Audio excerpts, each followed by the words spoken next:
tous, c'est My Activity. Aujourd'hui, je vais vous parler de mon expérience. Comme vous le savez, c'était aussi pour vous la rentrée. Et je vais vous parler de ma rentrée. De ma rentrée à l'EREA de Beaumont. Alors, qu'est-ce que c'est qu'un EREA ? Un EREA, c'est un établissement de santé régional d'enseignement adapté. En fait, c'est pour les personnes généralement qui souffrent d'un handicap, soit qui ont besoin d'une scolarité adaptée à eux. Et en fait, dans un EREA, on prépare un CAP.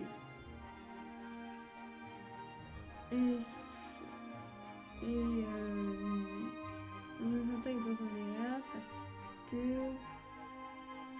Oui, c'est ça, parce qu'on a des difficultés scolaires, parce qu'on a des différentes difficultés. Donc l'enseignement est plus adapté. Par exemple, moi, dans mon établissement, on est 8 maximum par classe. Nous, dans ma classe, nous sommes 6.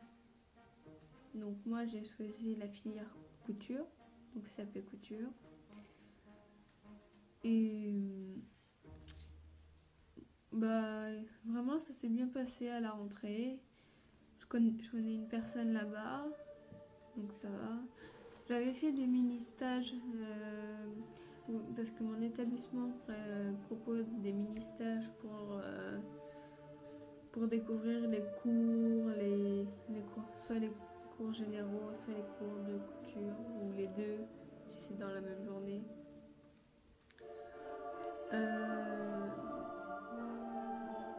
Et ça dure à peu près une journée.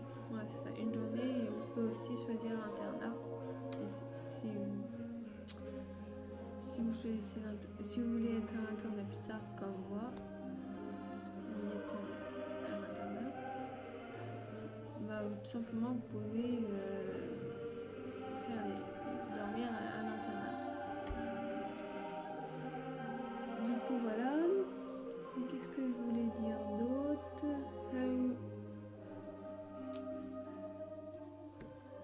Donc voilà, je vais vous montrer mon cahier de correspondance. Donc là, vous voyez, établissement régional d'enseignement adapté, France machin.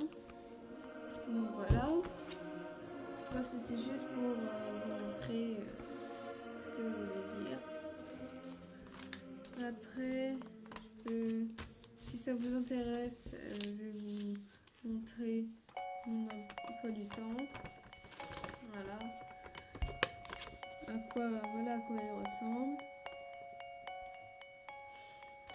Alors, de 9h30 le lundi, de 9h30 à 10h25, j'ai prévention à la santé de l'environnement, je crois. J'ai pas encore eu secours. C'est le secours que je n'ai pas eu. Donc je vous en dirai plus à la prochaine vidéo, mais c'est par rapport à la santé de l'environnement. Je crois que c'est aussi par rapport à notre métier ou un truc comme ça. Après, de 10h40 à midi et demi, on a sport. Après, de midi et demi à 13h25, on mange. Ah oui, entre 10h25 et 10h40, il y a la récré. Ouais, c'est ça, il y a la récré. De 13h25 à 14h30, de 13h25 à 17h30 le lundi, donc tout le reste de l'après-midi, je suis dans mon atelier mode pour apprendre la couture. Donc moi c'est pour précisément mon CAP, c'est couture flow, c'est-à-dire travailler avec des matières fluides. Donc et c'est plus des vêtements qu'on va faire, genre des jupes, des robes. En fait on travaille avec le tissu et non pas de la maille. Ceux qui savent pas ce que c'est la maille, La maille, c'est ce qu'on fait en tricot généralement. Généralement, c'est nos t-shirts, c'est les jeans, c'est tout ça. Alors que le tissu, ça va plus être fluide, ça va plus s'effilocher. Alors que la maille, ça s'effiloche pas. Bref. Après, le mardi de 8h25 à 10h25, j'ai 2 heures de français. Du coup. Après, j'ai 2 heures d'art appliqué de 10h40 à midi et demi. Alors, pour ceux qui ne savent pas ce que c'est l'art appliqué c'est l'art qui va s'appliquer, par exemple en couture, le stylisme. Donc, c'est le dessin, dessiner le vêtement. En fait, on va apprendre à dessiner le vêtement. On apprend petit à petit, pour ceux qui ne savent pas dessiner. Voilà. Après, donc, les 3 dernières heures, donc de midi 25 à 16h35.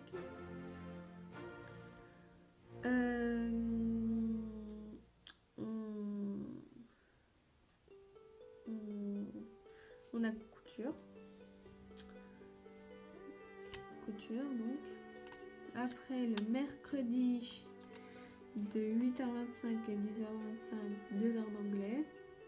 Tout le reste de la journée, donc de 10h40 à 16h35, on est en mode, en couture.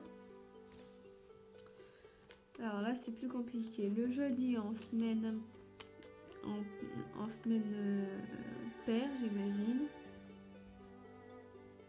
Ouais, c'est ça, puisqu'on appelle sport, donc en semaine paire. En semaine paire, de 8h25 à 10h25, j'ai sport. Et sinon, j'ai 2 heures d'histoire en semaine impaire. Ce qui n'est pas très logique parce que c'est marqué Q1 pour la semaine paire, je vais y arriver. Et ça pour la semaine impaire, ce qui devrait être l'inverse. Et le Q, on ne sait pas d'où il sort. Après, j'ai 1 heure d'art appliqué de 10h40 à 11h35. Après, j'ai 1 heure de maths de 11h35 à midi et demi. Après, on mange. De midi 25 à 14h30, j'ai de nouveau maths. Et de 14h à 14h30 à 14h20 à 15h20, pardon, j'ai sciences. Je crois que c'est physique chimie. Et je sais pas si c'est. Il y a juste marqué sciences, donc et pour moi c'est physique chimie étant donné que c'est un laboratoire. Mais je sais qu'en sciences aussi, on peut avoir un labo. Donc je ne sais pas. Pas si c'est de la physique chimie ou juste de l'SVT. Enfin, je crois que c'est de la physique. Après 15h40 à 16h35, histoire. Et le vendredi, toute la journée, de 8h25 à 15h20, 20h25 à peu près, je suis en couture. Voilà. Et je voulais vous montrer simplement je me suis dit que ça pouvait être sympa que de temps en temps je vous fasse part de mes cours de couture pour ceux qui aimeraient suivre. N'hésitez pas à me dire si vous voulez pas que je le fasse. Hein. Donc voilà. Donc voilà, je sais pas si vous voyez bien. Ça c'est ma vraie première leçon, on va dire, en couture. Donc je suis désolée, on ne me voit plus. Ce que je vais faire, c'est que je vais tourner la caméra, ça sera plus simple. A tout de suite. Donc voilà. Donc ça c'est le tableau des mesures. En taille française et en taille internationale. Donc pour le XS, ça va être 34-36. Et pour le S, ça va être 36-38. En fait, en international, ils prennent toujours deux tailles. Dont la première taille de... Enfin, vous m'avez compris. Après le M, c'est 38-40, 40-42 L, XL 42-44, 44-46 XXL, etc. Sachant qu'en Angleterre, ça peut aller, aux États-Unis d'ailleurs plutôt, ça peut aller jusqu'à 4XL, d'après ce que j'ai retenu de mon cours. Donc voilà, j'espère que cette vidéo vous a plu. Je vous dis à bientôt. Lâchez les pouces bleus, commentez, abonnez-vous si ce n'est pas déjà fait. À bientôt.